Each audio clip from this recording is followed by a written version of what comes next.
Deixa eu conversar com você aqui rapidinho e já já você abre aí a sua Bíblia. O tema da minha mensagem hoje é pessoas certas. Me parece que encontrar as pessoas certas pode ser um grande desafio para a maioria de nós.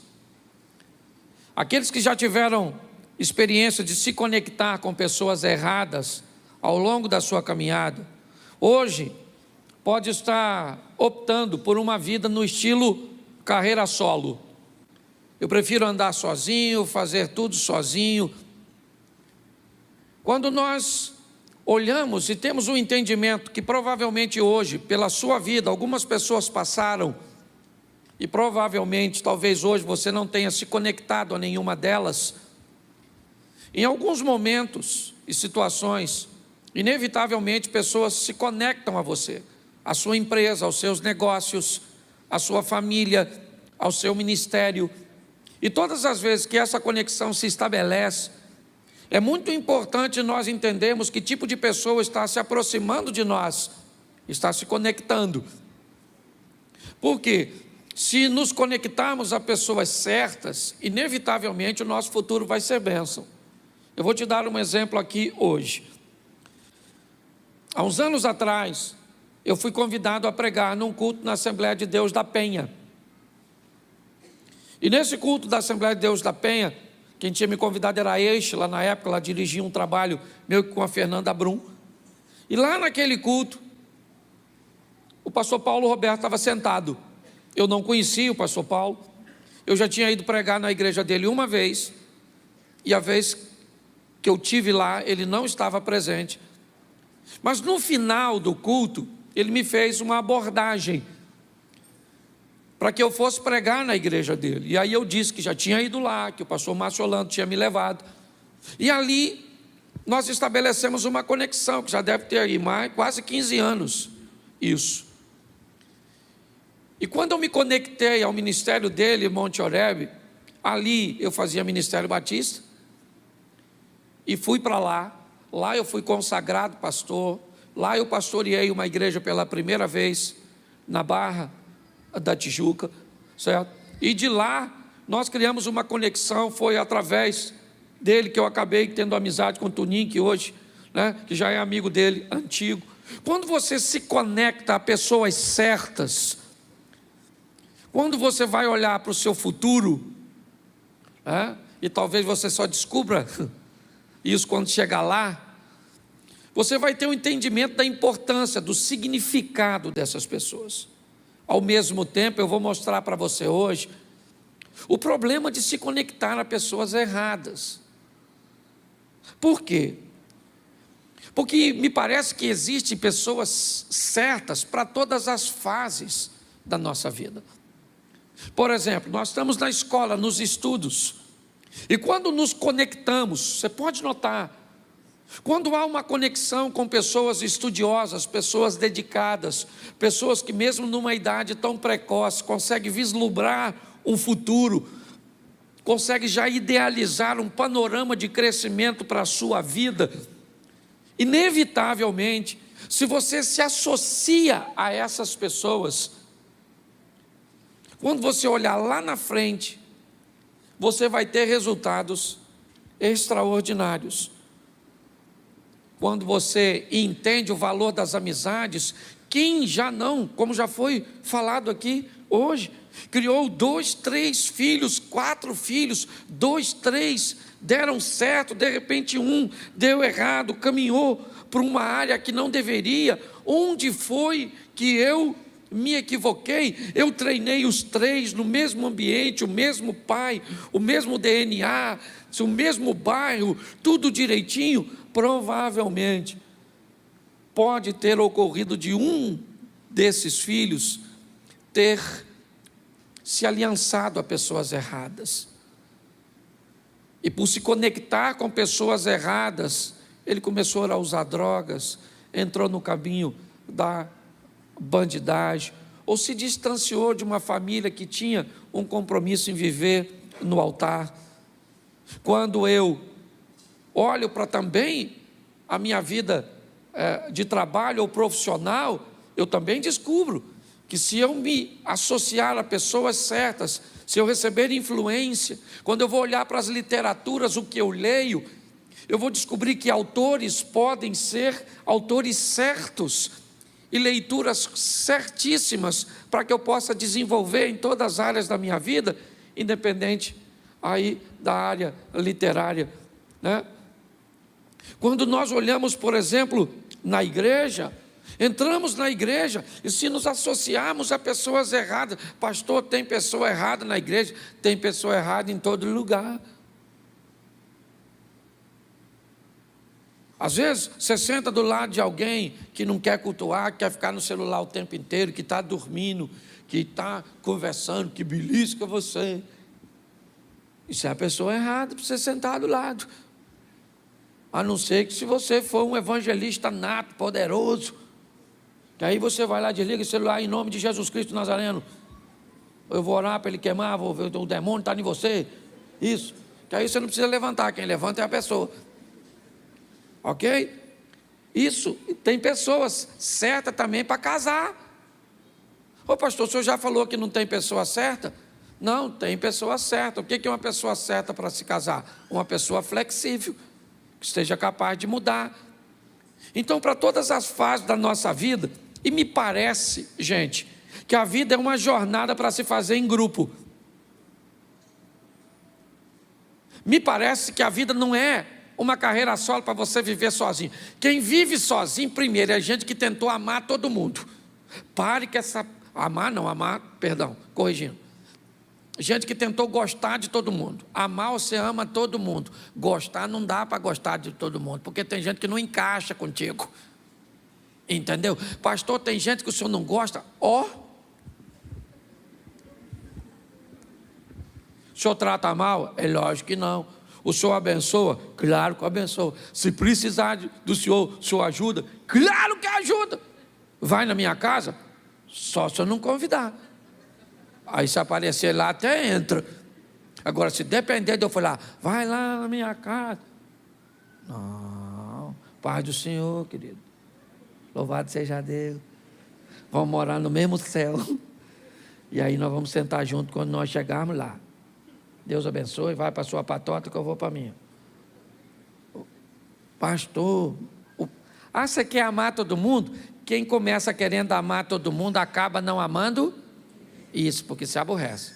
Então aprenda a ser seletivo. Vou te dar 2 textos, para que você consiga, né, entender que, segundo a Bíblia, a vida é uma jornada para se viver em grupo. Primeiro, coloca aí na tela para mim, Gênesis 2:18.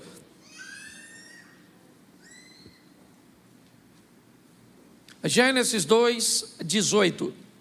Isso, tira o fundo, por favor, se for possível. E disse o Senhor Deus, não é bom que o homem esteja,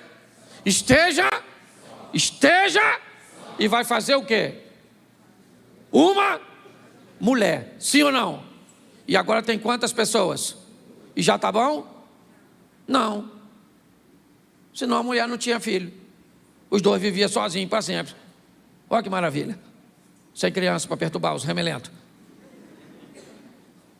Mas quando ele cria a mulher, ele diz que ela é fecunda, porque o propósito de Deus é criar um grupo de pessoas, porque viver em grupo é o que Deus idealizou. Sim ou não? Dá para viver com todo mundo? Não. Você vai ter que achar as pessoas certas. Presta atenção.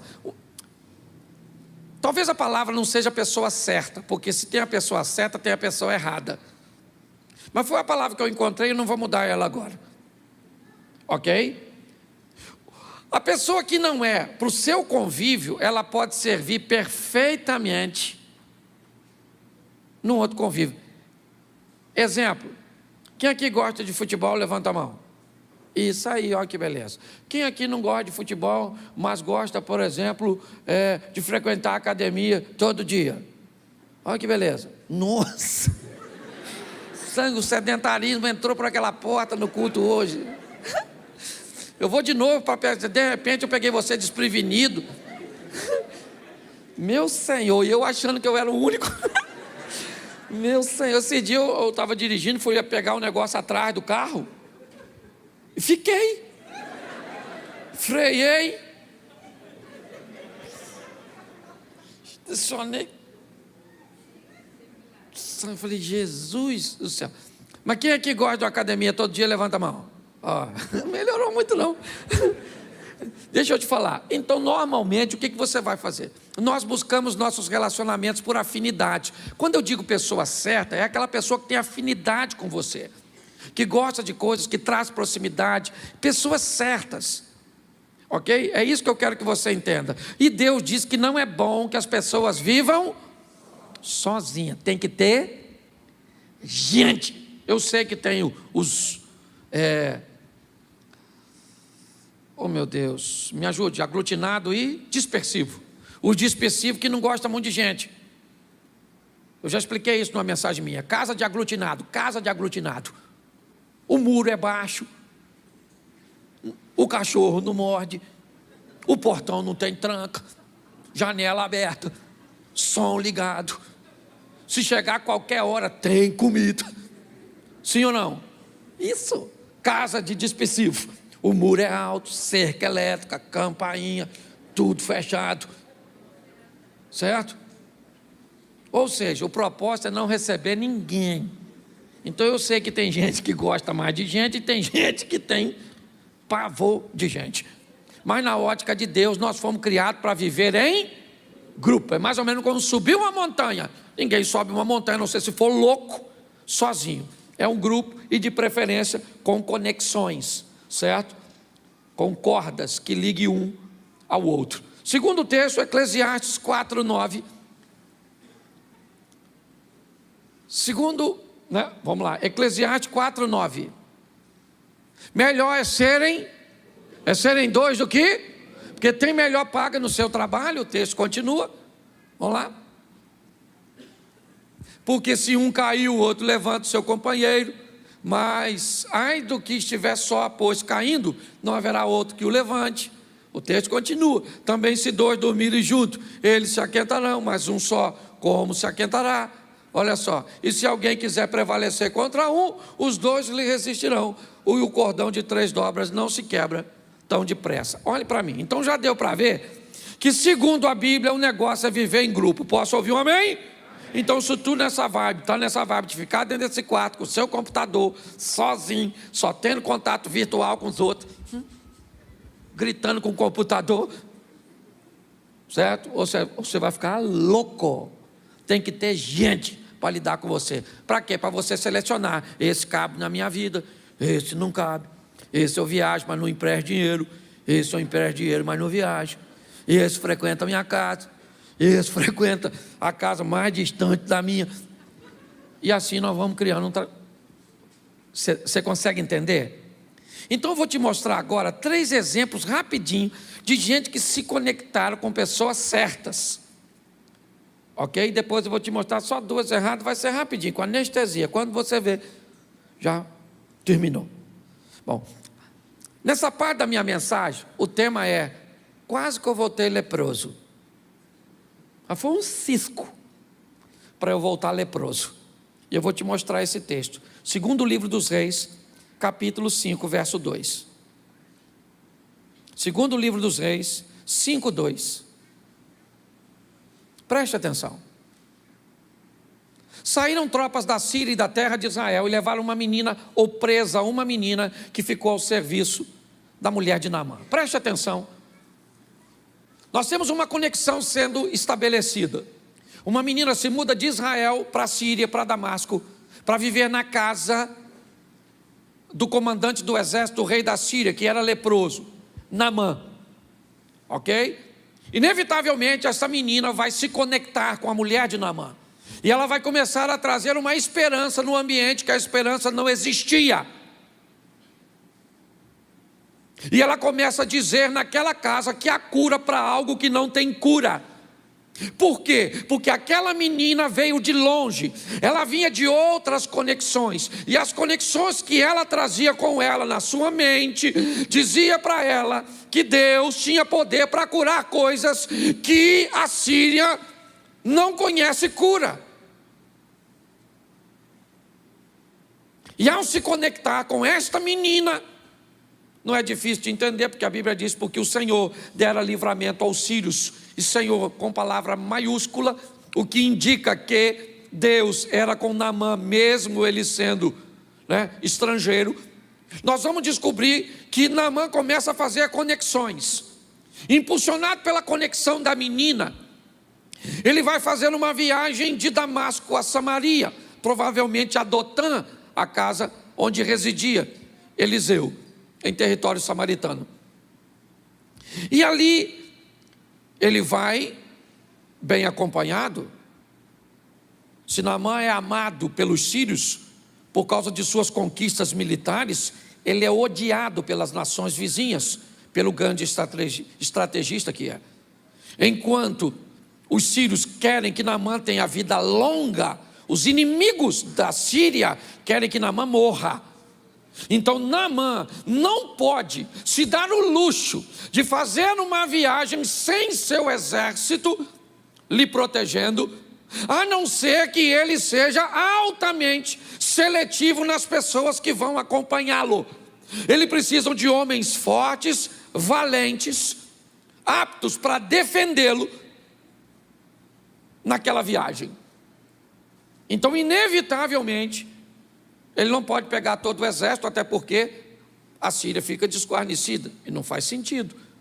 Ele então desloca um pelotão, uma tropa, e vai fazer a viagem para Samaria, provavelmente altamente armado, extremamente bem preparado, e ele selecionou muito bem as pessoas que iam com ele.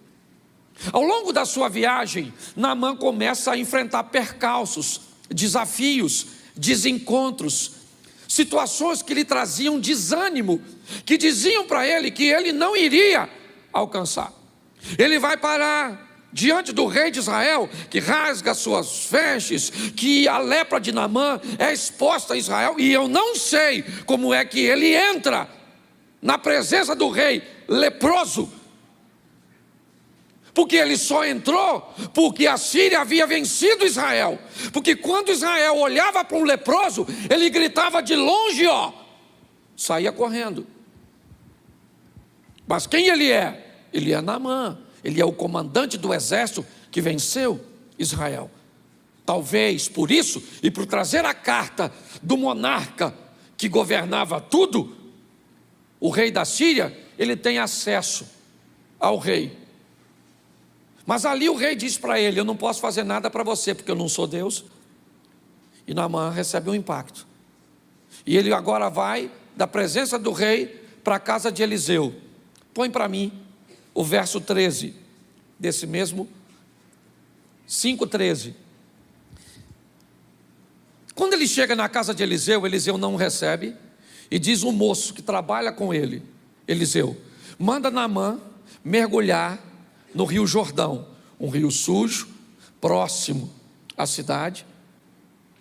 Naamã recebe o segundo impacto negativo, e agora ele decidiu: eu vou embora, eu cheguei aqui leproso e vou voltar para casa leproso. Vamos embora, reúne as tropas, pegam as armas, vamos embora. Esse camarada, ele deveria me receber, eu estava nutrindo outras expectativas, achava que eu ia ficar curado de outra forma, junta tudo e vamos embora, viemos aqui à toa. Quando ele diz à toa, e eu vou voltar para casa, então chegaram-se a ele os seus servos, a turma que foi com ele. Ele escolheu pessoas certas, e não simplesmente porque sabiam manusear uma arma, um escudo, uma lança, não porque eram hábeis em confrontos militares, mas quando Naamã escolhe pessoas, ele escolhe algumas pessoas que farão com que ele consiga superar coisas que ele por si só não superaria. Você tem que andar com gente, escolher pessoas para andar com você, talvez que sejam fortes na área cuja qual você é fraca, porque essa é a função da vida, aproximar pessoas e atrair pessoas opostas. Por quê? Porque se todos nós somos hábeis para lutar com uma espada? E se vier alguém com uma lança? Como nós vamos nos defender?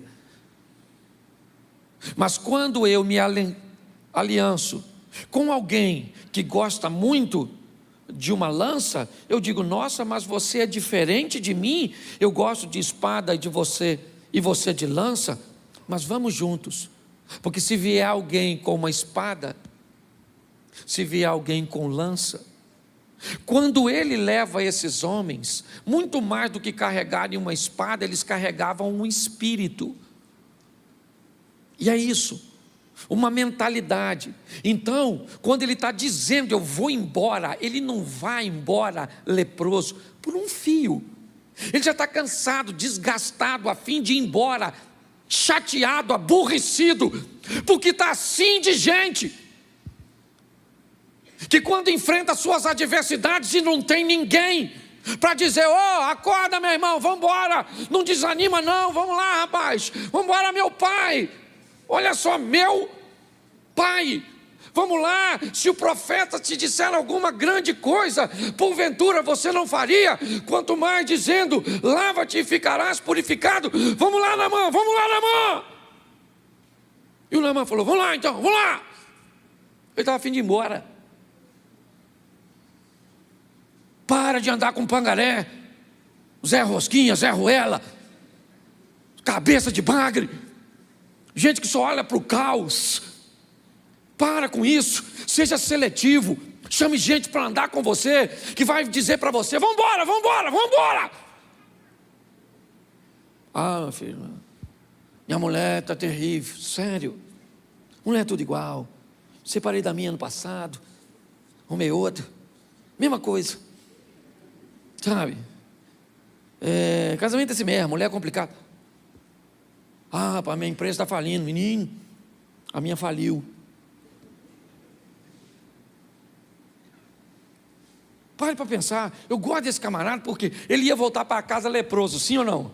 Mas ele andava com pessoas, e por ele andar com pessoas certas, ele voltou para casa leproso ou curado? Mas quase voltou leproso, quase, assim, foi um cisco para voltar. O que me indica que se você estabelecer bem suas conexões, pessoas certas para andar com você, seja seletivo. Naquela tropa não foi qualquer tipo de pessoas, ok? Se você tiver bons amigos, gente boa, com a mesma visão, isso pode te ajudar bastante a ter bons resultados. Coloca para mim aí, Daniel capítulo 1, verso 6. Daniel 1, 6. Vamos lá, irmão. Isso. Entre eles se achavam dos filhos de Judá, Daniel, Ananias, Misael e Azarias. Quando eles chegam na Babilônia, a primeira coisa aqui, o eunuco vai fazer é mudar o nome deles, porque o propósito é exterminar a identidade dos meninos, ok? O propósito dele é exterminar a identidade, ou seja, esqueça quem vocês são. Aqui não tem Daniel, aqui não tem Misael, aqui não tem Ananias, aqui não tem Azarias, aqui é Sadraque, Mesaque, Abidnego, Beltesazar. Olha só que o texto me mostra que esse grupo de amigos, eles tinham resultados juntos, resultados separados. Vamos lá, o que eles enfrentam? Primeiro, 3 anos e meio de estudos, onde eles estudam juntos. Como é que foi a classificação do Enem do Nabucodonosor? Primeiro lugar, o Daniel. Segundo, terceiro e quarto lugar, os amigos dele. Dá para notar que os resultados eram muito similares, porque havia conexões corretas. Quando Nabucodonosor sonha, sabe o que acontece? Daniel recebe a visão, mas são os 4 que estão orando pelo mesmo propósito. Quando vai para a fornalha, o Daniel não está presente, e são resultados positivos apenas do 3. Mas quando vai para a cova do leão, os 3 também não vão, só vai o Daniel ter resultado sozinho.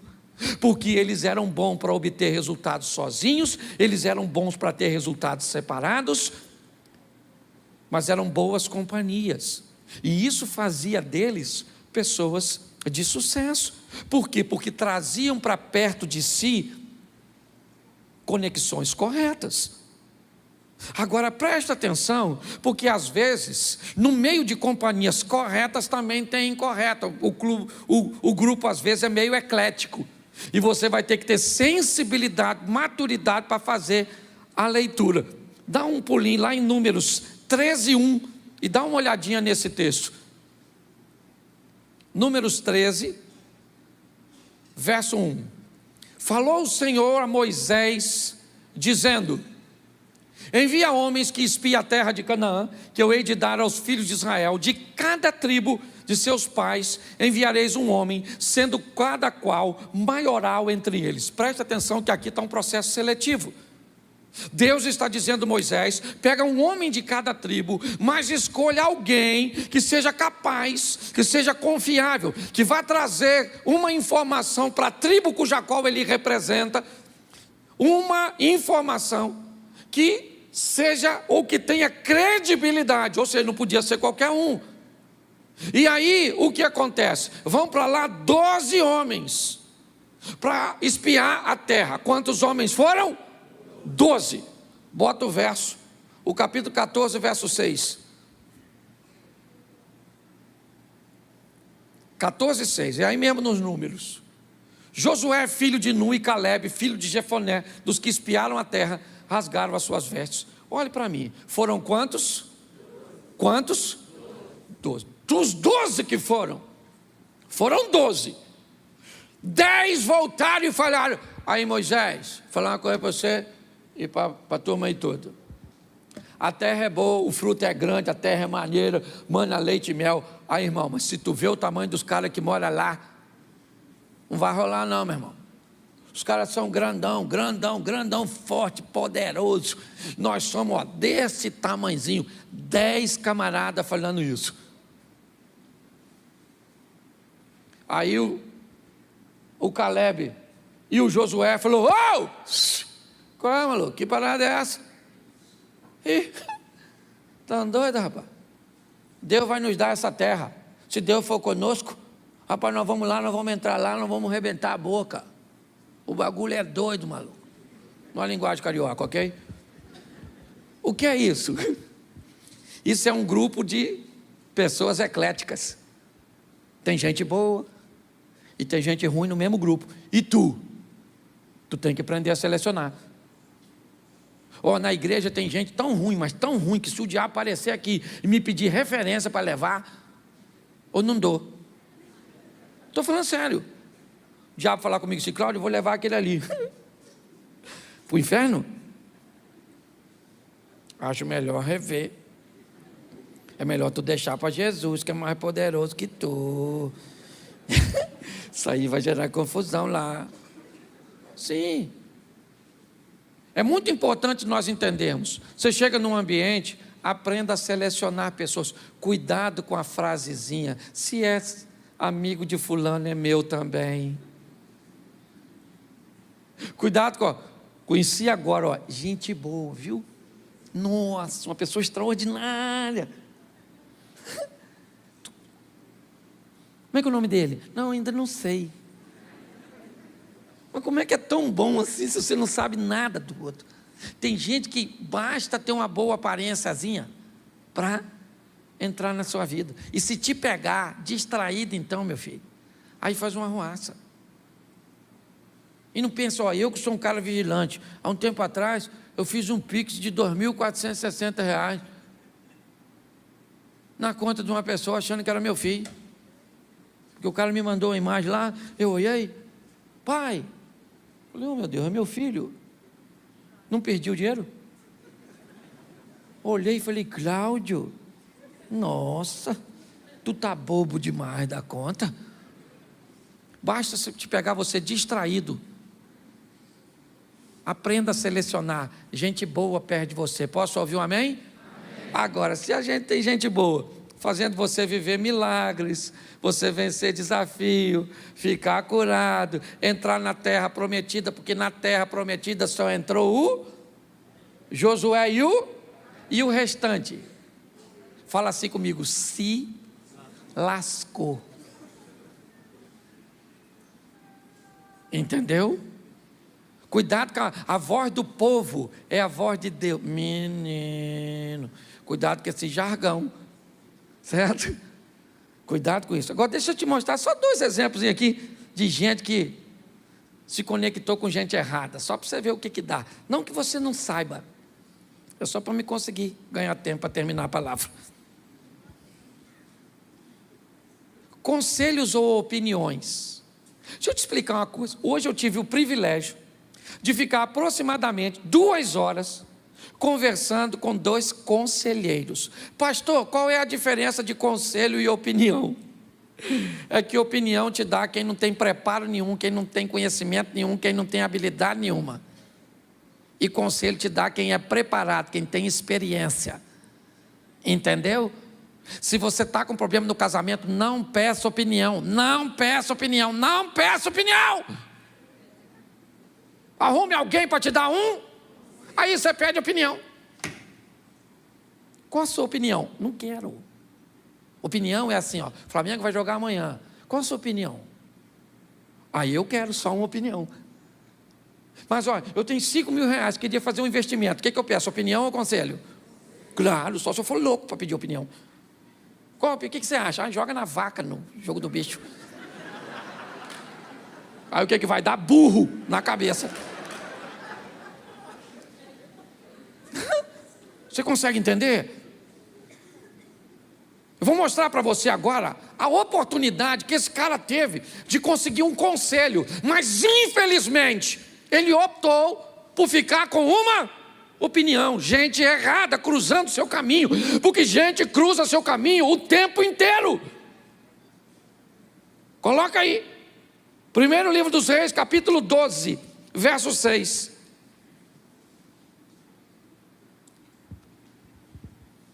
E teve o rei Roboão conselho com os anciãos que estavam na presença de Salomão. Na presença de Salomão, seu pai, quando este ainda vivia, dizendo: como aconselhais vós que se responda a este povo? Preste atenção que o texto está dizendo, com quem Roboão está conversando agora? Com gente experiente, que atendeu a demanda e que viveu do lado do homem mais sábio que já pisou nessa terra aqui. Ele está tendo a oportunidade de estar diante do conselho de seu pai Salomão. Meu irmão, gente para dar conselho para Salomão tinha que ser muito, mas muito sábio. Sim ou não? Sim. Ele está lá. O conselho está à disposição dele. Mas põe o verso 8. Porém, ele deixou o conselho que os anciãos lhe tinham aconselhado, e teve conselho, que na verdade aqui a palavra tem a ver com opinião, com os jovens que haviam crescido com ele e estavam diante dele. Pois bem,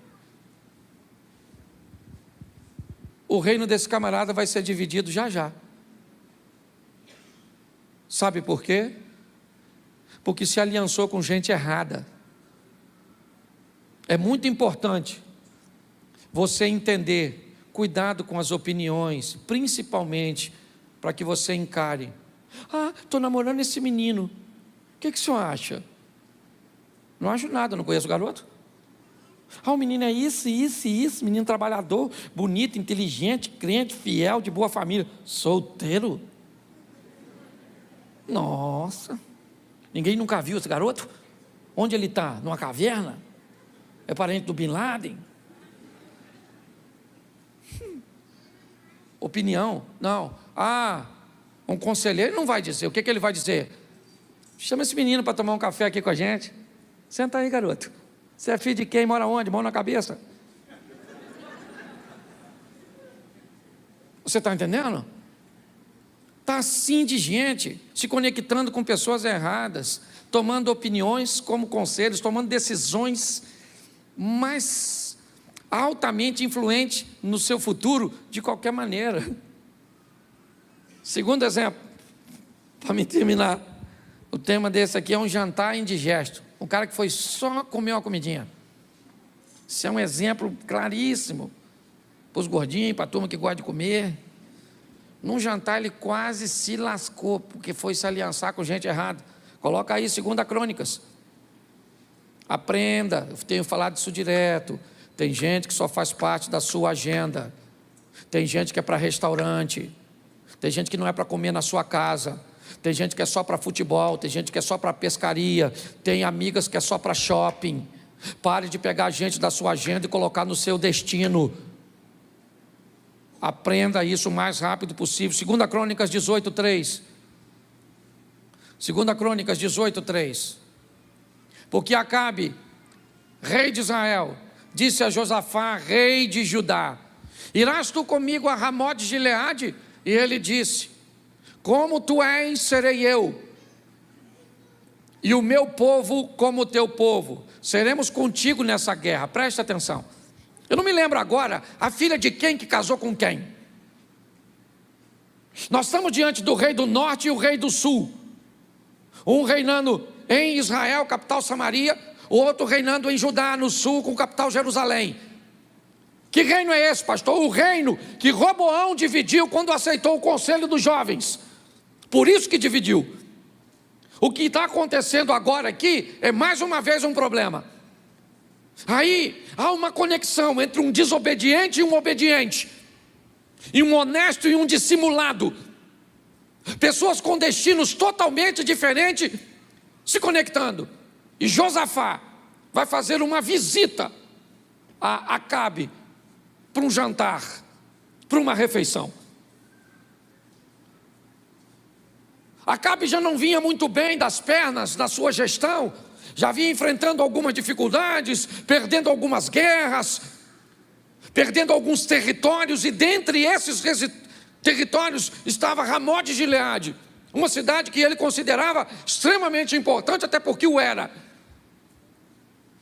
E nesse ambiente, com a visita de Josafá, que vem nadando de braçada, porque estava andando com Deus, vem vencendo tudo, meu irmão, sabe?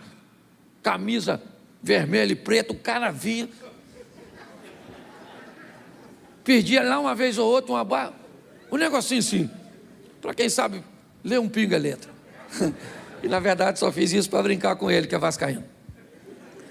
Escute só, o cara está vindo vencendo, aí vai comer os dois, desobediente com obediente. Aí o obediente está fazendo o quê?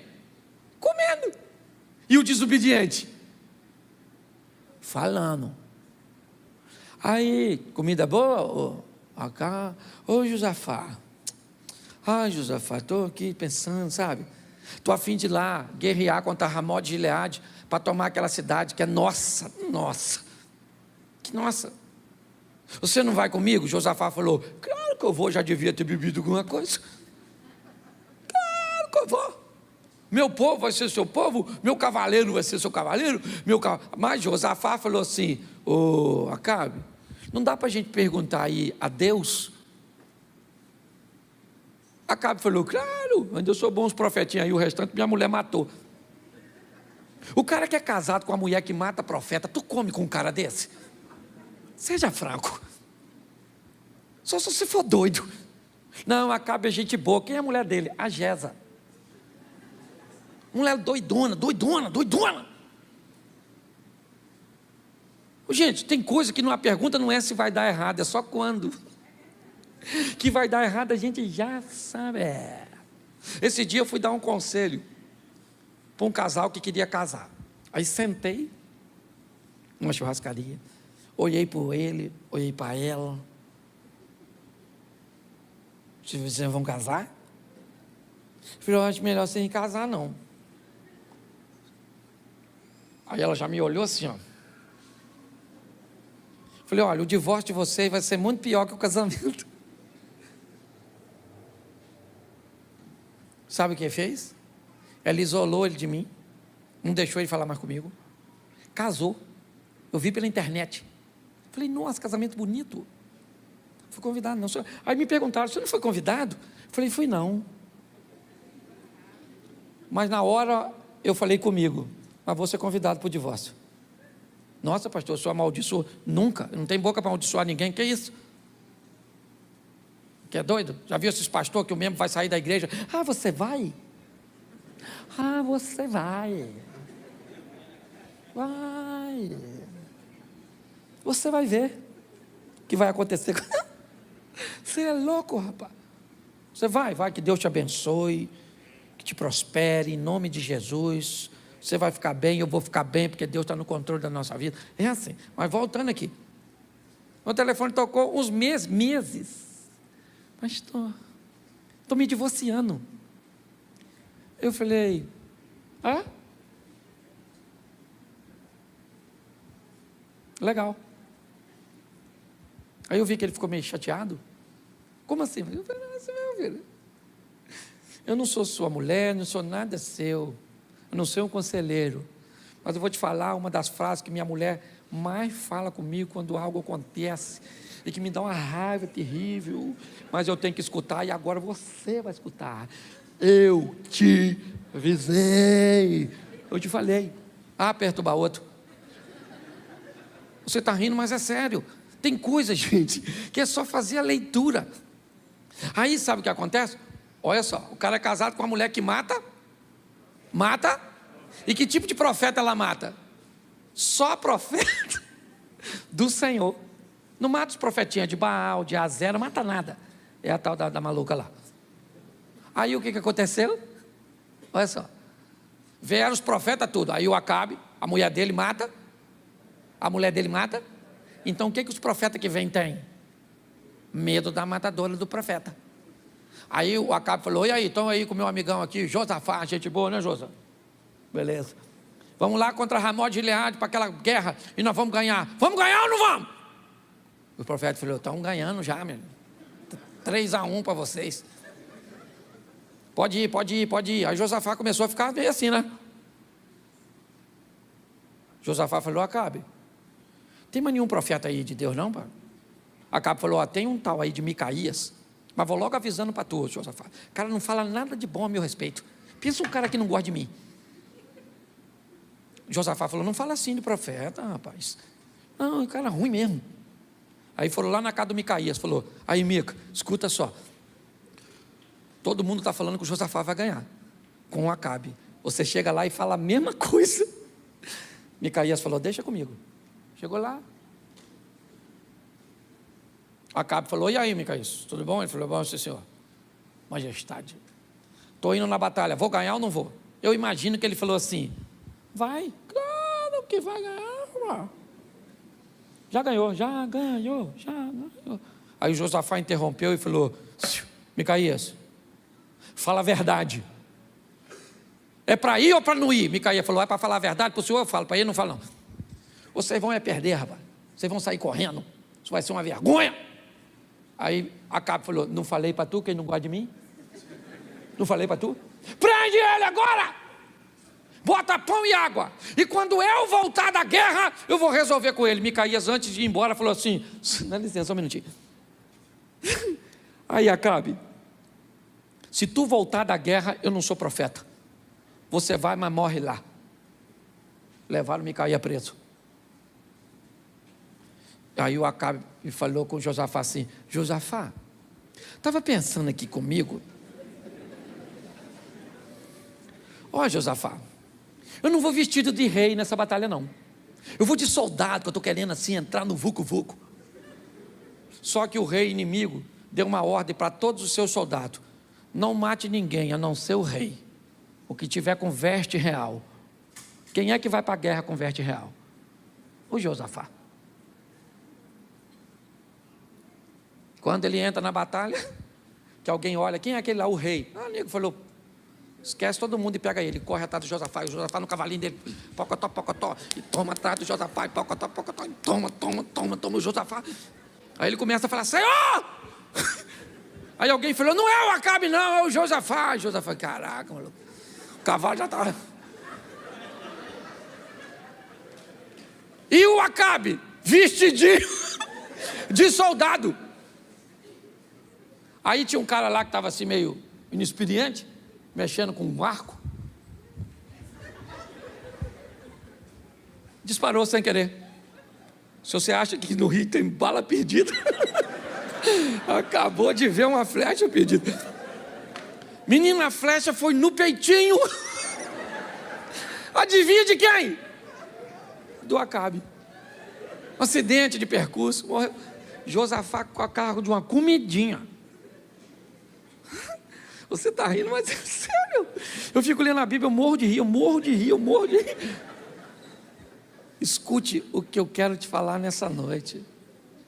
Gente errada vai te levar para o abismo. Escolha a gente certa. A gente fala isso com adolescente jovem, eles olham para a gente assim, ó. Até parece que eu não sei escolher minhas companhias.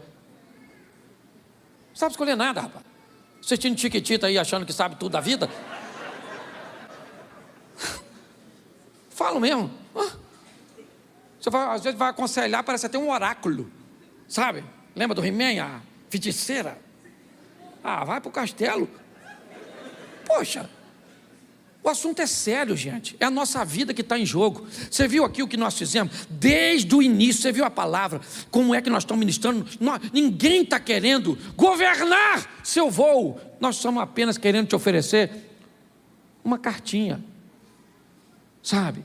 É só isso. Ninguém quer controlar a sua vida. Nós queremos te dar uma carta de voo. Um direcionamento. É só isso que nós estamos fazendo. E deixa eu te explicar aqui. Quem está recebendo e está colocando em prática, meu irmão, está voando, está mudando de vida, está vivendo o incrível, o extraordinário, o sensacional. Então, não coloque qualquer tipo de pessoa na sua. Tem pessoas certas e pessoas erradas. Todas elas podem participar? É lógico que tem. Nós somos maduros o suficiente e não precisamos descartar ninguém da nossa vida. Mas nós somos maduros também para colocar as pessoas nos níveis que elas podem estar. Sabe? Evitar trazer para perto, para questões fundamentais, para posicionamentos estratégicos. Onde? Na sua empresa. Onde? No seu ministério. Onde? Na sua família. É assim que tem que ser. Saia daqui para colocar em prática, porque é isso que está mudando vidas. A prática da palavra. O tema da minha palavra é em busca de poços. Em busca de poços. Biblicamente, uma fonte de água é algo imprescindível. Talvez não seja para nós, ou não tenhamos essa noção, num país tropical como o nosso, onde temos fontes de água. Só aqui em Xerém temos 3, 4 rios passando por aqui. Não temos uma dimensão do que é um ambiente. Às vezes você vai no interior do Nordeste e você vai ver a maioria das casas se utilizando de captação de água de chuva, porque não tem como conseguir água. Uma palavra veio ao meu coração, o que a igreja está com muita urgência de necessidade. E aí veio essa visão ao meu coração. A igreja precisa de poços. Poços. Nós vamos usar hoje a figura de um poço para expressar um obreiro, uma pessoa dedicada, eficiente, apta para receber pessoas, para acolher pessoas, para dar uma palavra de motivação, para ser alguém que pode oferecer refrigério, alívio para aquelas pessoas que estão chegando. Vamos precisar driblar, ou seja, esses poços precisarão ser habilidosos para sobreviver às intrigas, às fofocas, aos problemas, às dificuldades, aos dissabores, aos desencontros, aos conflitos, para que, apesar de sabermos que tudo isso existe, nós conseguimos vencer isso e continuar oferecendo às pessoas a possibilidade de ter um encontro com Cristo Jesus. Não podemos erradicar isso, seria uma utopia, algo surreal, né? Desejarmos que um grupo de pessoas não viva seus conflitos, seus dilemas, seus problemas. Mas em meio a tudo isso, vamos precisar de poços. Pessoas em condições de serem um ambiente de refrigério, de alívio, para saciar a sede daqueles que estão chegando, ou pelo menos que estão passando. Quando você vai num ambiente bíblico, as rotas eram montadas pelos viajantes, não por serem mais próximas, mas eles viajavam de acordo com os poços que encontrariam no caminho. Talvez seja muito mais fácil pegar uma reta, né? A menor distância entre dois pontos. Mas se não houvesse nesse ambiente um poço, o lugar mais longe ou mais distante seria o mais apropriado. Então o poço, ele estabelecia a rota das pessoas. As pessoas que viajavam contavam com um poço. Por quê? Porque ele não se move. As pessoas têm certeza que ao passarem por lá, o poço vai estar lá. Boa parte das pessoas são como viajantes. Um número menor de pessoas funcionará como poços. Eles estarão aqui no projeto Recomeçar, como estão na Assembleia de Deus, na Metodista Wesleyana, na Metodista, na Universal do Reino de Deus. São aquelas pessoas que não se movem, aconteça o que acontecer. Elas não são viajantes, não. Elas sabem conviver com eles. Por quê? Porque eles vão passar. Vão passar por campanhas, vão passar por cultos, vão enfrentar desânimos, vão sucumbir a lutas, vão ter dificuldades com intrigas, vão enfrentar problemas de relacionamentos. Mas os viajantes, eles vão embora quando isso acontece.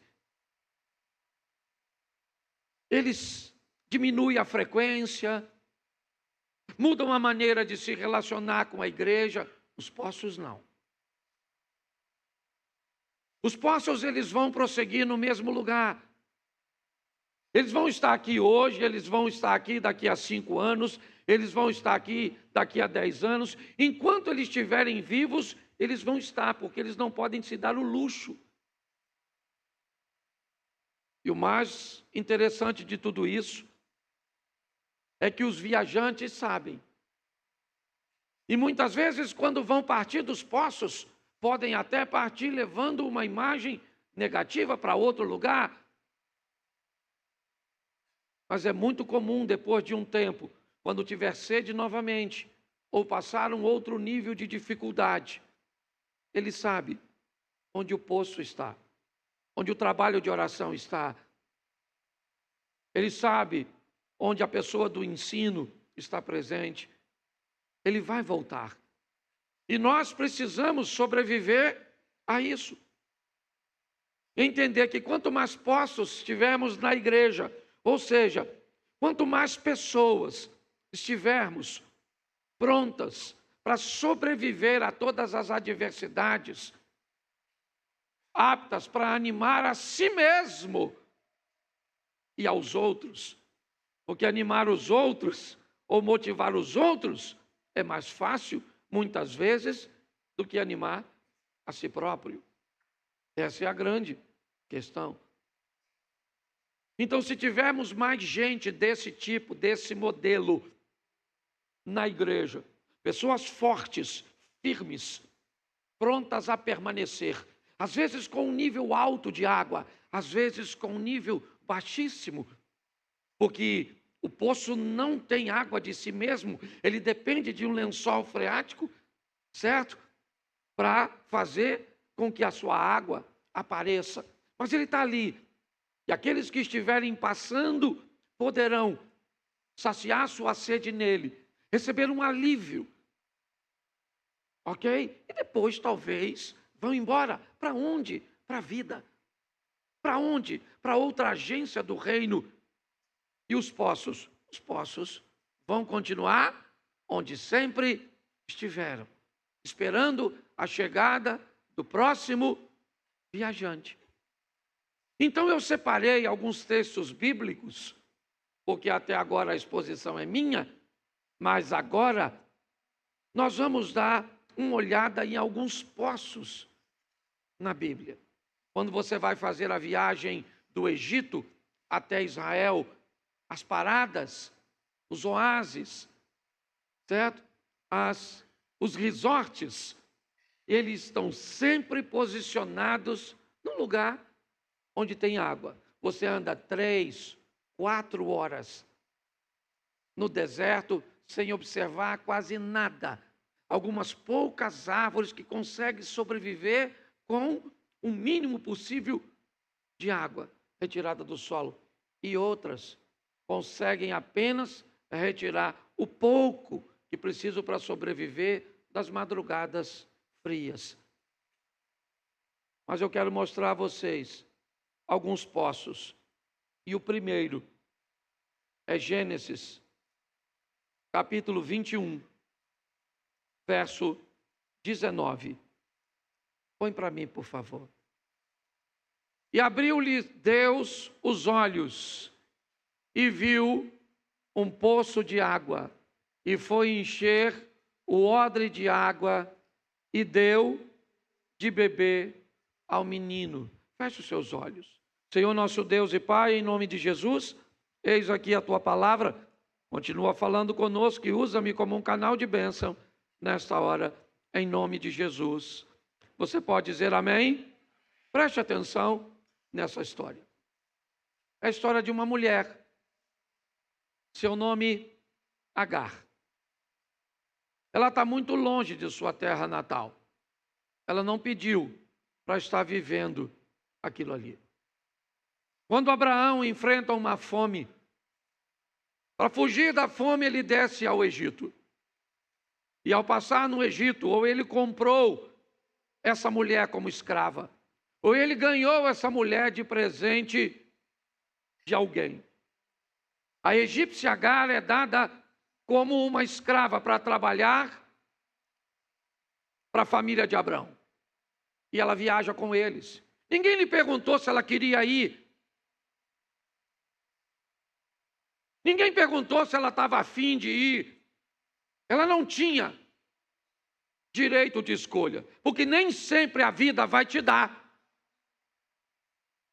Nem sempre a vida vai perguntar para você se você quer sair desse emprego. A vida vai perguntar se você pode autorizar levar seu cônjuge. A vida vai te perguntar se seu cônjuge, se você gostaria que ele se apaixonasse ou não por outra pessoa, que seu filho se envolvesse. A vida não é muito de dar satisfações. Você que esteja apto e preparado para lidar com os problemas, com as dificuldades que a vida trará, quer diretamente em você ou em alguém, ou algum dos seus. Essa é a grande verdade. Ela vai viajar com aquela caravana que está só de passagem. A mãe dela provavelmente nunca mais viu, o pai também não, seus irmãos também não.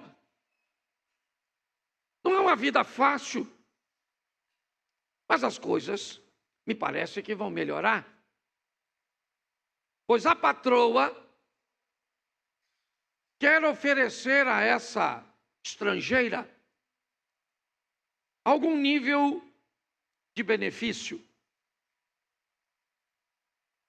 Ela vai gerar o filho do patrão.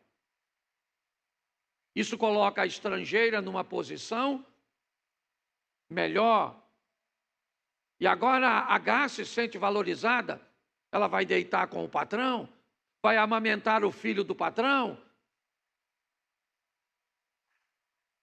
A patroa é muito espertinha, porque ela poderia fazer uso da lei e fazer com que Abraão se deitasse com hebreia.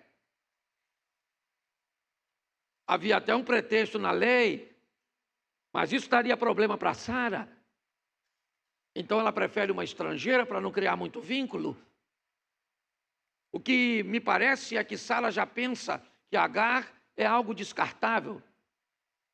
É um plano B que, se as coisas não funcionarem muito bem, vão jogar ela fora. Mas não interessa. Ah, mas Agar é a mulher de Deus, é a esposa do Abraão. Ô, meu irmãozinho, prepare-se para lidar com tudo e com todos. 1000 cairão ao teu lado, 10.000 à tua direita. Não vá de bobeira não, meu irmão. É na família, na igreja, é crente. Você tem que se preparar para sobreviver a qualquer tipo de coisa. Você goste ou não. Então me parece que as coisas estão melhorando para ela. Ela é engravida.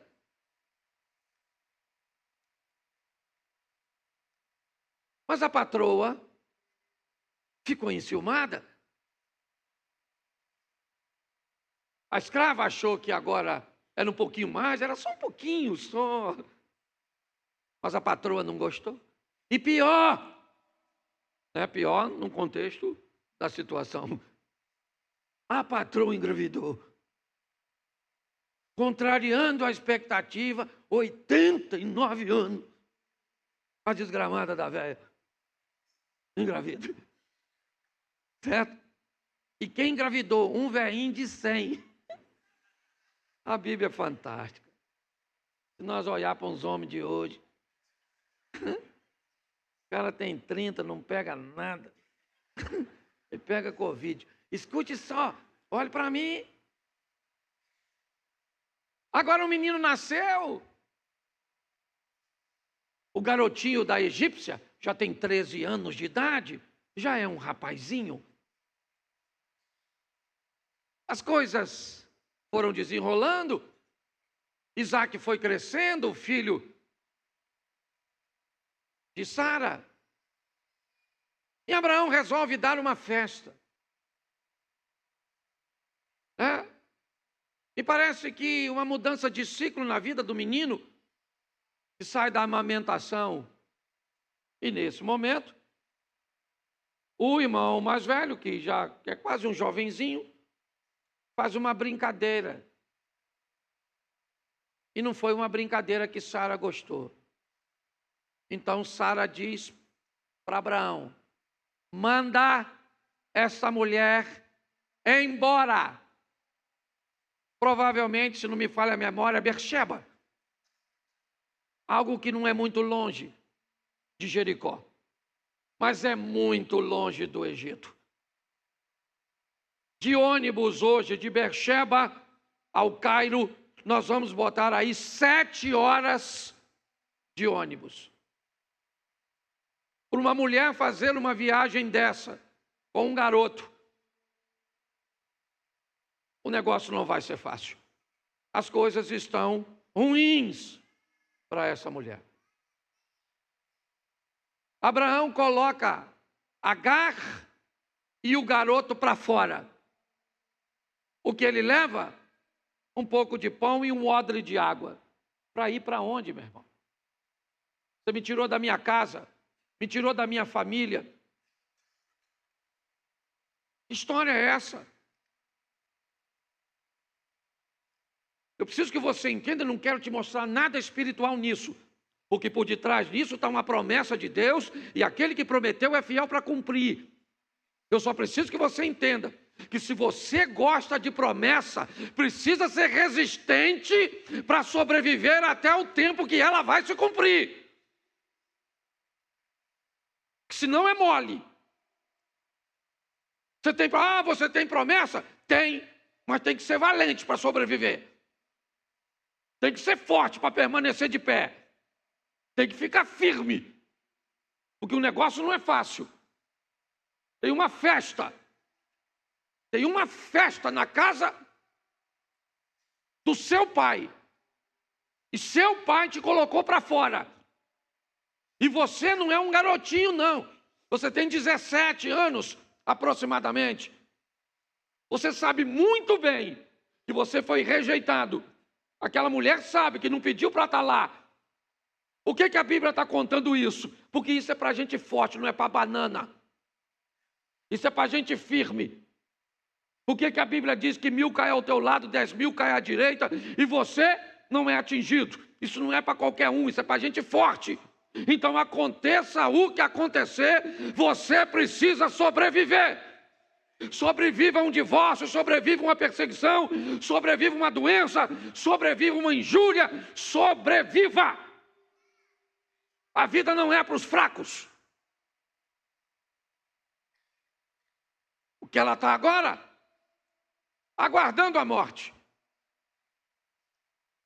Sentada, distante de seu filho, pela fome, eles ainda duram alguns dias, mas 3 dias sem água, certo? Ainda mais naquele ambiente, onde durante o dia, o calor é intenso, depois de 24 horas sem água, certo? A mente já não consegue mais pensar direito.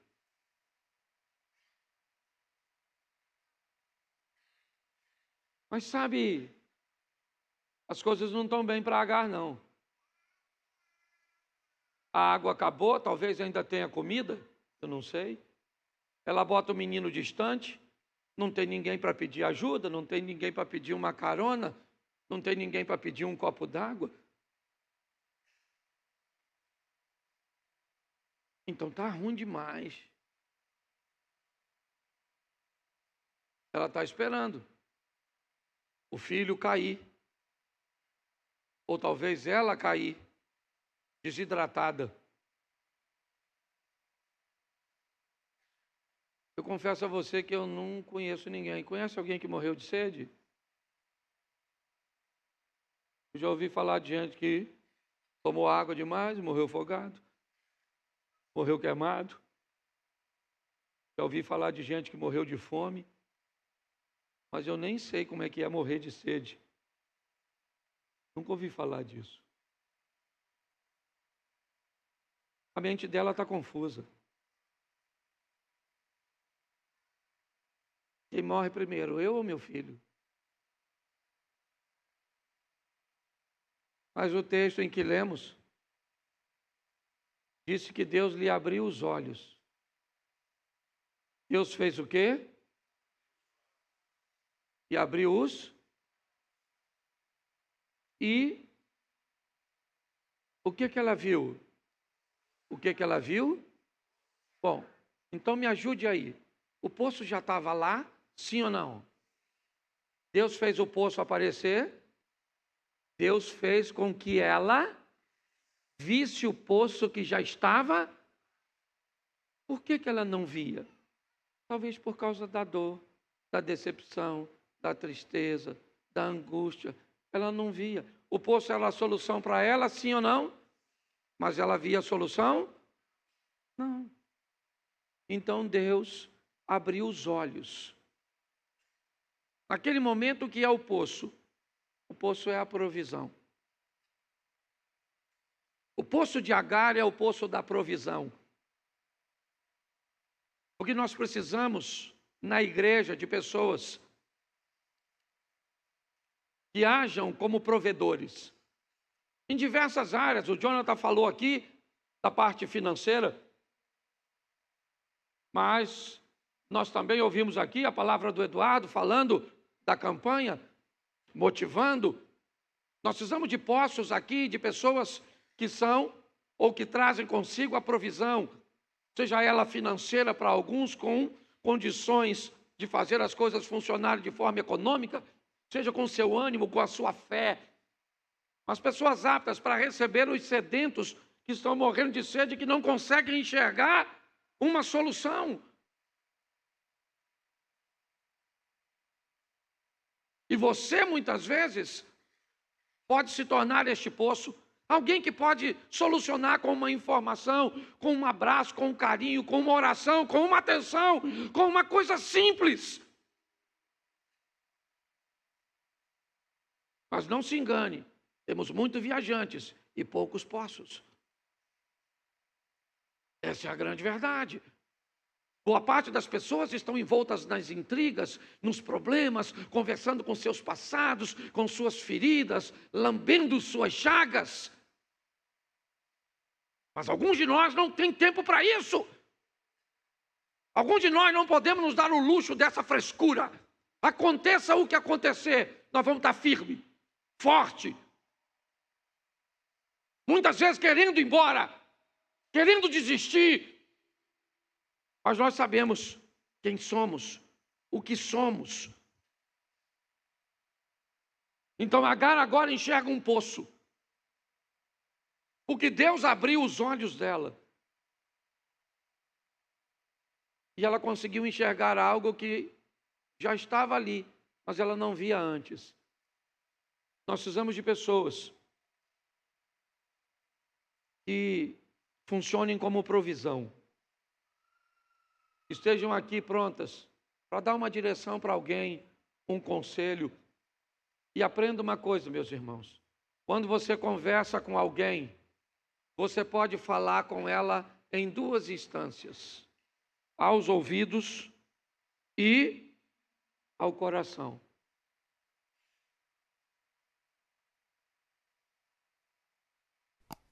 Às vezes, seu pai lhe disse algo a vida inteira. Sua vida nunca mudou.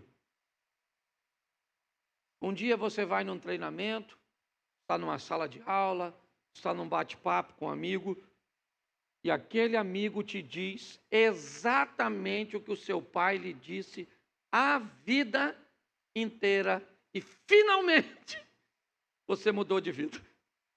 E aí você vai falar, seu pai te pergunta: meu filho, finalmente você mudou. O que é que você mudou? Mudei porque estava conversando com o Edalmo. Edalmo falou comigo isso, assim, assim, assim. O seu pai fala: hã? Mas eu falei isso com você a vida toda, mas falou com o meu ouvido. Não conseguiu falar com o meu coração. Nós precisamos, de pessoas. Se torne ambiente de provisões, não para conversar com ouvidos, mas conversar com o coração das pessoas. Para que você seja um poço onde a pessoa venha beber e entenda, certo? Que de você ela vai levar provisão. Posso ouvir um amém? João capítulo 4, verso 11. Disse-lhe a mulher: Senhor, tu não tens com que tirar, e o poço é fundo. Onde, pois, tem a água viva? Esse é o poço de José. Certo? Ele está nas terras que Jacó deixou de herança para José. É lá que está o poço. A história é de uma mulher, a samaritana. Que poço é aquele? O que esse poço representa? Para essa mulher, este é o poço do encontro. Esse é o poço onde a infelicidade vai ficar para trás, a angústia vai embora, e ela vai receber a paz. Este é o poço onde ela encontra a palavra. É quando Cristo mostra para ela quem ela é, fala com carinho, fala com respeito, mas fala o que ela precisa ouvir. É o poço da verdade. A mulher diz aos homens: ele me disse tudo quanto eu tenho feito. E o que ela estava fazendo era bonito? Não. O que ela estava fazendo era glorioso? Não. Era honroso? Não. Mas Jesus mostra diante daquele poço que é possível falar a verdade, é possível dar uma direção, é possível nortear as pessoas, mesmo que elas partam, mas partam para um destino, partam para não cometer o mesmo erro que cometiam antes. A igreja precisa de pessoas habilidosas para dizer verdades, para gente que precisa escutar a verdade, porque senão não muda nunca. Uma felicidade que nunca chega, uma estrutura que não parece vida, parece uma saga. Nós precisamos de gente presente aqui, que seja o poço de José. Pessoas podem ir embora, mas vão para viver em paz, vão para ganhar a paz, vão para ser feliz. É assim que funciona. Nós precisamos nos preparar e olhar para ver se há em nós a possibilidade de nos tornarmos o poço da provisão, o poço da felicidade, da paz. Aqueles que vão estar aqui em meio à guerra. Lembra do salmista? Ai de mim, que peregrino em Meseque, habito em meio à tenda de Quedar. Sou pela paz, mas quando eu falo de paz, eles querem a guerra. O cara que escreve isso é um judeu, está entre bárbaros e palestinos. Não há como ter paz naquele ambiente, mas ele é uma pessoa de paz. Ele é alguém que a proposta sempre é pacificar. Dizer a verdade, mas dizer a verdade com o propósito de trazer mudança de vida. Nós precisamos de um grupo grande, certo? De poços como o de José. O terceiro poço, Gênesis 26, 15. Nós vamos ao 15, ao 27, ao 29. Tá certo? Essa é uma história bem legal. São os poços do Isaac. Todos os poços que os servos de seu pai tinham cavado nos dias que seu pai Abraão, os filisteus entulharam, encheram de terra. É isso aí. Aí, ó. Os poços de Isaac, vinham os filisteus e fechavam os poços. Daqui você não vai tirar água. Vamos embora? Vamos para o 27. E disse-lhes Isaac: por que viestes a mim? Pois que vós me odiais e me repelis de vós. Agora o rei dos filisteus junta mais 2 de seus homens e vai visitar Isaac. Mas o que está acontecendo? Isaac chega aqui, se estabelece em volta do poço, os filisteus chegam, expulsam e fecham o poço. Isaac vai para mais adiante. Onde ele vai? Onde tem outro poço, porque só tem vida ao redor da água. Se não tiver poço na sua casa, não tem vida. Se não tiver gente que funciona como poço, não há vida. Há uma reunião de pessoas, mas não tem vida. Mas onde ele chega, quem chega? Os filisteus, fecha os poços. E vai Isaac, outro poço, chega os filisteus. O verso 27. Abimeleque vai até ele. E aí Isaac disse: pô, cara, o que você está vindo até a mim? Você não tem vergonha, não? Vocês me odeiam. Vocês estão me expulsando de perto de vocês. Todos os meus poços, vocês entulham. Já passei pela igreja ali, o pastor entulhou meu poço. Aí passei no outro lado de lá, aí entulhou meu poço. Passei no relacionamento ali, entulhou meu poço. Ah, meu pai entulhou meu poço. Minha avó me entulhou meu poço. O fulano entulhou meu poço. está indo embora. Ele não está bem. Verso 27. Crente. O pai dele é nada mais, nada menos que o pai da fé. Tá certo? As 3 maiores religiões do mundo têm o avô desse cara como pai.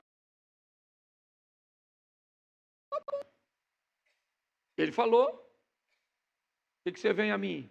Coração bom? Não. Coloca aí o 29. Vamos lá? Que não nos façam mal, como nós não te temos tocado. E como te fizemos somente bem e te deixamos ir em paz, agora tu és bendito do Senhor. Que história é essa, meu irmão? Que papo furado é esse? Está dizendo para eu não te fazer mal porque você não me fez mal. Você está fechando meus poços, não é de hoje, meu irmão. Você está me perseguindo, não é de hoje. Que história é essa que nós não temos tocado em você? Você só não me matou. Agora, o que você pode fazer contra mim, você fez. Que conversa fiada é essa, meu irmão? Pastor, o que é isso? Isso é o que nós temos que lidar muitas vezes. Na igreja, no trabalho, na família, na vizinhança. Gente que te lasca e depois vem soprar, bater nas tuas costas. Na sua frente fala uma coisa, mas por trás fala outra. Combina algo, mas te rebenta. Ah, não está preparado para viver com esse tipo de gente, não? Então, querido, vai ficar ruim para tu. Porque a chapa está quente. E está na Bíblia, essa conversinha fiada. Que Deus está dizendo, se prepara, Luiz, porque o bicho pega. Entendeu? Está lá, ó. Sim ou não? Bota o 30, que você pensa que não pode piorar. Bota o 30, santo varão. Então, lhes fez um banquete e comeram e... Bota o 31. E levantaram-se de madrugada e juraram um ao... E depois os... despediu e despediram-se dele em... Preste atenção aqui, porque isso é legal. Esse poço é maneiro. O que vem aí, já, já. Os poços estão tudo fechado, sim ou não? Sim ou não? Isso, me ajuda aí, poxa. Tá certo? Uma discussão danada, uma falsidade. Lascada, lascada.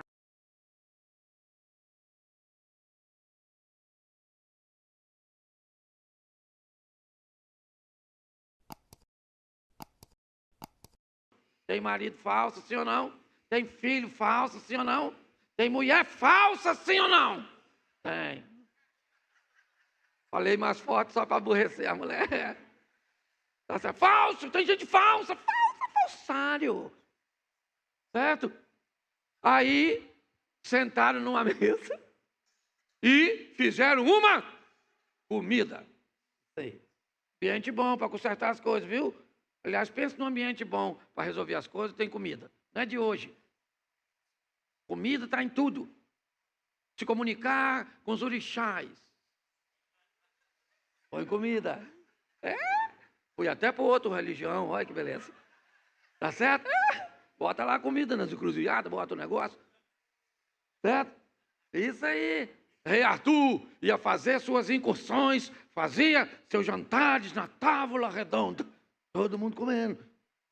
Até Jesus, os maiores ensinamentos. Toma-lhe pão. Comida. Você quer conquistar uma menina, você fala o quê? Vamos comer um negócio ali, garota. Tomar um sorvetinho, por mais duro. Não, na verdade. Grandes negócios são fechados em mesa de almoços e comida. Então fizeram um banquete, comeram e acertaram. Por quê? Porque a vida continua. Às vezes dá para ir junto. Levantaram-se de madrugada e juraram um ao outro. Depois aconteceu o quê? Despediu.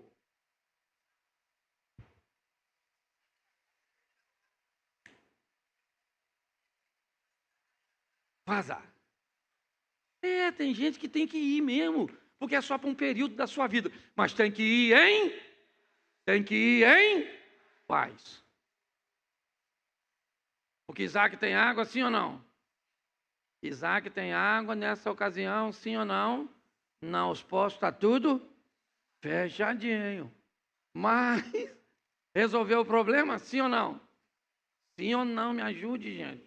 É que também eu falei que eu não ia ficar mais pedindo vocês para falar, né? É chato, parar com isso, fala mais nada não. Tá a boca fechada. Verso 32.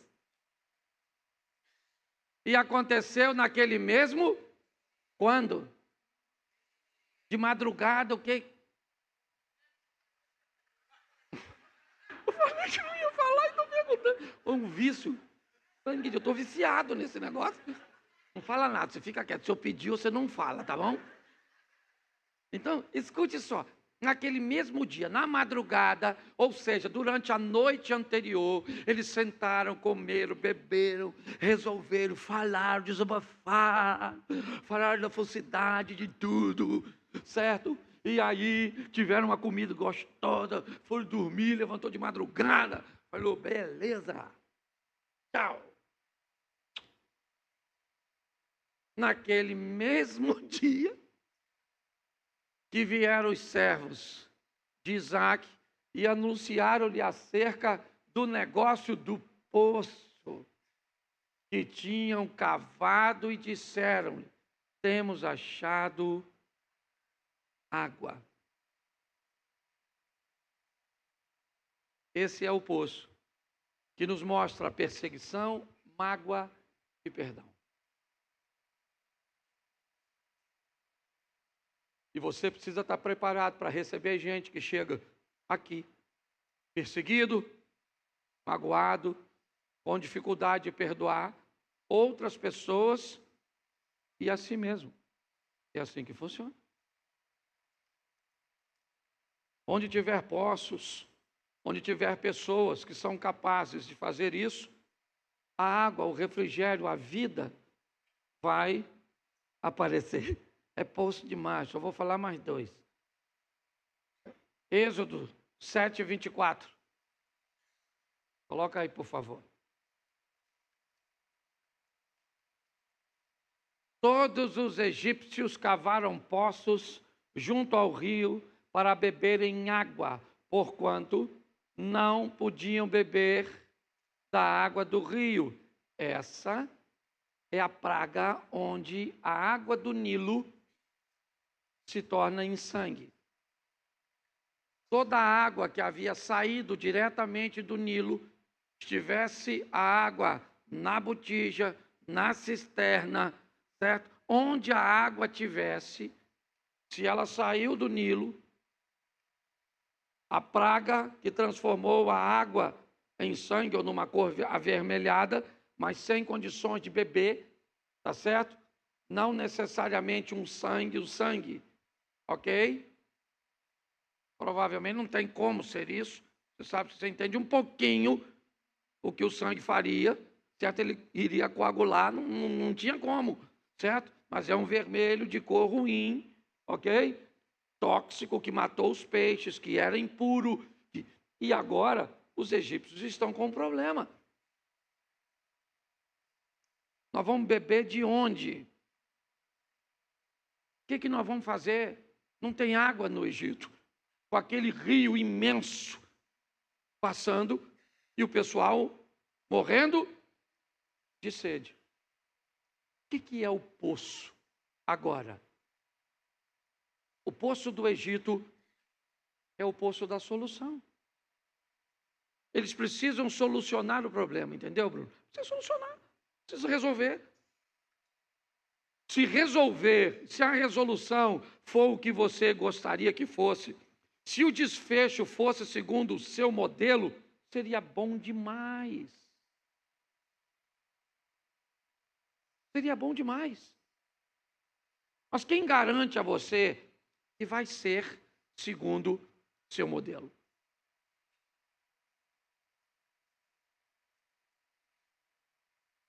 Não vai. Não é sempre que as coisas vão acontecer do jeito que você espera. Então, sabe o que eles fazem? Nós vamos buscar um poço. Vamos cavar um poço aqui. Mas todas as águas estão vermelhas? Todas as águas estão impuras? Mas vamos cavar um poço. Vamos cavar um poço, mas a água do poço também pode estar vermelha, sim ou não? Mas nós só vamos descobrir depois que cavarmos. Você precisa de uma solução? Então não dá para ficar parado. É o que você gostaria? É o seu ideal? Talvez não seja, mas talvez seja a sua realidade. Enquanto você não tiver seu ideal, aprenda a trabalhar a sua realidade. Pelo menos você está em movimento. Os poços do Egito são os poços da solução. Mas as pessoas podem me criticar porque eu fiz isso. Querido, às vezes elas não sabem quantas opções você tinha. Às vezes era a única opção. Você precisa entender isso. Nós precisamos, na igreja, também, pessoas que funcionem como poços de solução, oferecendo alternativas, que nem sempre resolverá o problema com exatidão, mas pode fazer com que alguém consiga ganhar um pouco mais de tempo para resolver as coisas. E não trabalhamos só com milagres. Aqui não, querido. Trabalhamos com gente. E é assim que funciona. Tem muitas pessoas que chegaram aqui, certo? Precisando de algo muito grandioso, mas não conseguiram de forma imediata.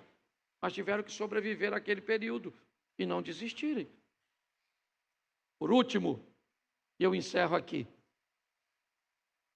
Segundo livro do profeta Samuel. Capítulo 17, verso 18.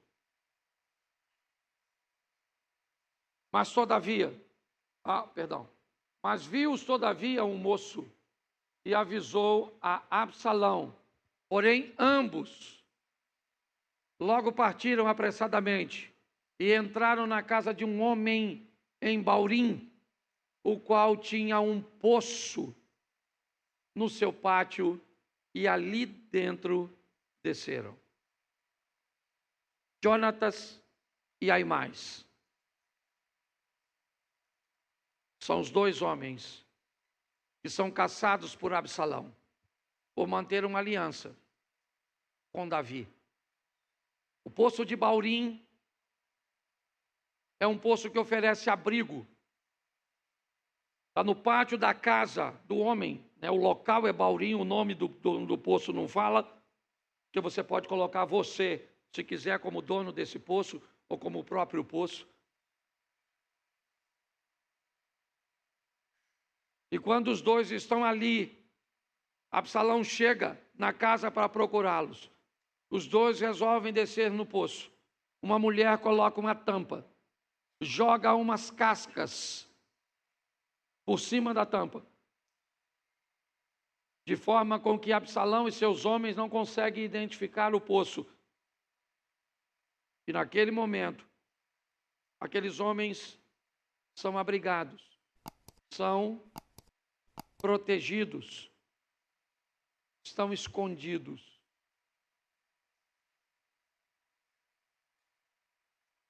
Nós precisamos de pessoas na igreja que exerçam essas funções. Pessoas que funcionem e que hajam como poços, oferecendo aos viajantes, aqueles que passam por aqui, a possibilidade de se manterem vivos, escondidos, animados, consigam sobreviver às dores, às perdas, às dificuldades. Não é para qualquer um. A gente amadurece. A igreja vem passando um momento e ele é quase global, onde as pessoas escolhem 3, 4 cultos por mês para virem à igreja. Eu venho quando eu posso. Pastor, eu venho quando dá. Ah, pastor, eu não vou participar disso aí não, porque é assim que tem acontecido hoje. E nós, como pastores, liderança, temos que entender esse momento. Mas precisamos achar os poços. Aquela turma que vai estar aqui, chova ou faça sol. Está favorável ou desfavorável. Brigou em casa com o marido e vai ter que vir para o culto, meu irmão, de nabico. Veio para o culto, não sabe nem onde o marido está, não sabe como está o filho. As coisas estão difíceis, mas nós não trabalhamos para nós. Nós trabalhamos para o Senhor. Estamos aqui para dar esperança às pessoas, para oferecer às pessoas um ambiente onde queremos receber pouco e ofertar muito. Então eu quero terminar dizendo que nós estamos precisando de mais pessoas que estão dispostas a ficar. Estamos precisando de mais pessoas que estejam dispostas a lutar contra suas tentações, buscar um nível de vida com Deus mais próximo. Pessoas dispostas a receber menos e a oferecer mais. Pessoas que consigam, neste tempo difícil, mais tempo, mais fé, mais disposição, mais conhecimento, mais bom senso para oferecer de beber a essas pessoas. Aqui, o garçom somos nós.